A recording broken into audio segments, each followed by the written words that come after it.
I was 18 years old when I got married. I belonged to a very conservative family, a Baloch family, where good daughters never say no to their parents. My father wanted me to get married, and all I said was, if that makes you happy, I'll say yes. And of course, it was never a happy marriage. Just about after 2 years of getting married, about 9 years ago, I met a car accident. Somehow my husband fell asleep and the car fell in the ditch. He managed to jump out, saved himself. I'm happy for him. But I stayed inside the car and I sustained a lot of injuries. The list is a bit long. Radius ulna of my right arm were fractured. The wrist was fractured. Shoulder bone and collarbone were fractured. My whole rib cage got fractured. But that injury that changed me and my life completely was the spine injury. Many people came to rescue. They gave me CPR. They dragged me out of the car. And while they were dragging me out, I got the complete transection of my spinal cord. Those 2.5 months in the hospital were dreadful. I was at the verge of despair.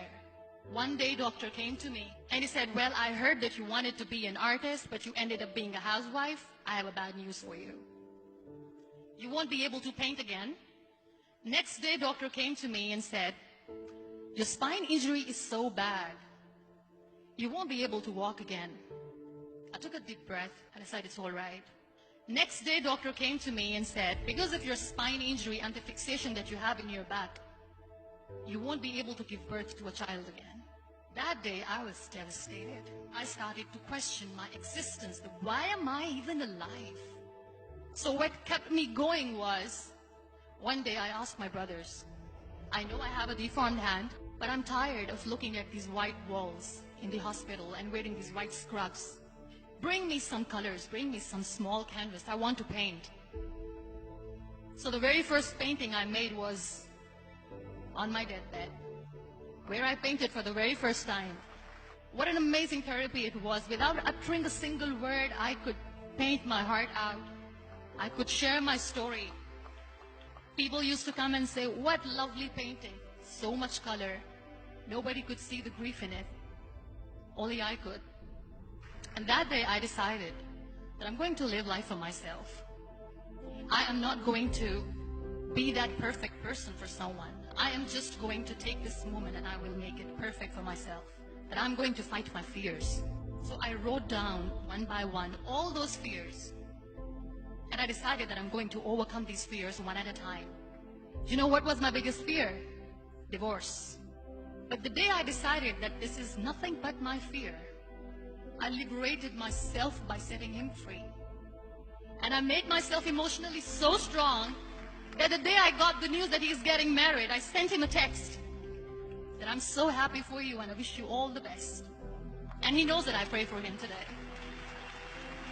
Number 2 was, I won't be able to be a mother again.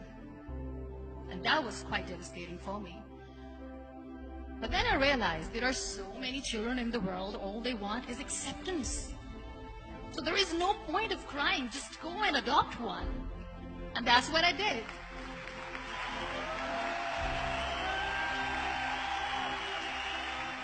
I gave my name in different organizations, different orphanages, and I waited patiently. 2 years later, I got this call from a very small city in Pakistan. I got a call and they said, are you Muniba Mazari? There is a baby boy and would you like to adopt? I could literally feel the labor pain. I said, yes, yes, I am going to adopt him. I am coming to take him home. And that day, I was 2 days old, and today he's 6. You know, when you end up being on the wheelchair, what's the most painful thing? People think that they will not be accepted by the people because we, in the world of perfect people, are imperfect. So I decided to appear more in public. I started to paint. I have done a lot of modeling campaigns. I decided that I'm going to join the national TV of Pakistan as an anchor person. I became the National Goodwill Ambassador for UN Women Pakistan, and now I speak for the rights of women, children. I was featured in BBC 100 Women for 2015. I'm one of the Forbes 30 under 30 for 2016. So when you accept yourself the way you are, the world recognizes you. It all starts from within. We have this amazing fantasy about life. This is how things should work. This is my plan. It should go as per my plan. If that doesn't happen, we give up. I never wanted to be on the wheelchair.